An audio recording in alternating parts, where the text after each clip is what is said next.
मोहल्ले अब लेके भग रहा, हजारों करोड़ ले गए, लाखों करोड़ रुपए उनके माफ कर दिए जाते हैं, लेकिन किसान की कोई सुध नहीं। अच्छा होता केंद्र सरकार कहती कि भाई ये किसान है, बहुत मजबूर है, ये इसकी स्थिति को सुधारना है, तो जो भी एग्रीकल्चर के जो कृषि के जो उपकरण है उनके ऊपर जीएसटी खत्म की जाएगी, और जो किसान है इसको बिजली का बिल है जो वो आधा चाहे केंद्र सरकार देगी, राज्य सरकार देगी, अपन इसको फ्री बिजली किसान को देंगे तो उसकी स्थिति सुदृढ़ होती। लेकिन किसान को कोई सुदृढ़ करना नहीं चाहता, हर कोई किसान को चुपचाप बहका करके सिर्फ अपना उल्लू सीधा करना चाहता है। और अगर ऐसा नहीं होता तो अडानी अंबानी की संपत्ति कई गुना नहीं बढ़ती। या जितने भी मेरे साथी बैठे हैं, एक भी साथी बता दे आपके आस पड़ोस, आपके मित्र रिश्तेदार में किसकी संपत्ति साल के अंदर बढ़ी है, कोई भी बता दे।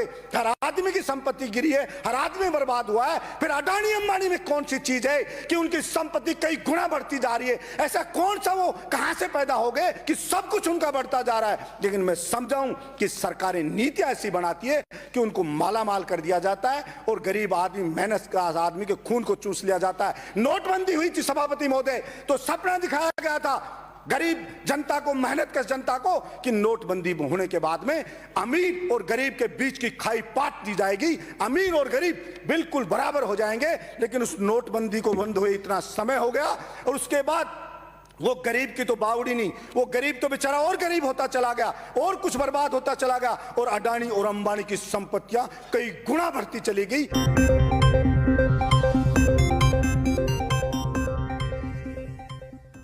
इसलिए उस जनता के अब समझ में आ गया है कि वो नोटबंदी किस लिए की गई थी। इसलिए मैं आपके माध्यम से मैं प्रार्थना करता हूं, मैं तो विपक्ष से भी प्रार्थना करता हूं, प्रधानमंत्री जी से प्रार्थना करता हूं कि मेरे देश की इमोशनल जनता ने आपको अपेक्षा से कई गुना ज्यादा समर्थन दिया है, आप उनकी भावनाओं से नहीं खेलें। और जो आपने कानून बनाया ये गलत बनाया है, और आपको लग रहा है कि जनता समझेगी नहीं, मेरे विपक्ष के साथियों को लग रहा है कि जनता समझेगी नहीं, लेकिन आप गलत फहमी में, ये जनता सब चीजों को समझेगी।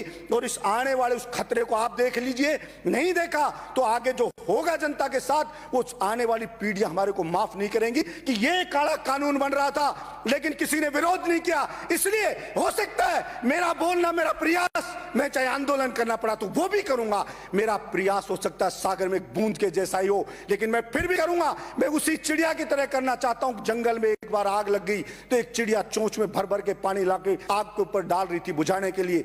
दूसरे जानवरों ने पूछा आग इतनी भयानक है और आप चिड़िया जरा सा पानी लाकर के इस आग को कैसे बुझा दोगे? तो चिड़िया ने कहा कि मैं जानती हूं हो सकता है मेरे कहने से आग ना बुझे, लेकिन जब भी इतिहास लिखा जाएगा कि आग लगी तो किस किसने बुझाने का प्रयास किया, तो मेरा नाम आग बुझाने वालों में लिखा जाएगा। इसलिए मैं चाहता हूं जो भी सदस्य इसका विरोध करेगा, इतिहास में उसका नाम लिखा जाएगा कि वो किसान के पाड़े में खड़ा था, व्यापारियों के पाड़े में नहीं खड़ा था। और निश्चित रूप से मान के चलिए कि देश की जनता जगेगी और ये अडानी अंबानी है, इनके मंसूबों पर कई पूरे नहीं होने देगी। ये उनको नहीं कर रहे हैं। मैं राजस्थान सरकार से भी मांग करता हूं कि केंद्र सरकार नहीं खरीद रही है तो आप खरीदिए, लेकिन बाजरे की फसल को एमएसपी रेट पे खरीद शुरू करें।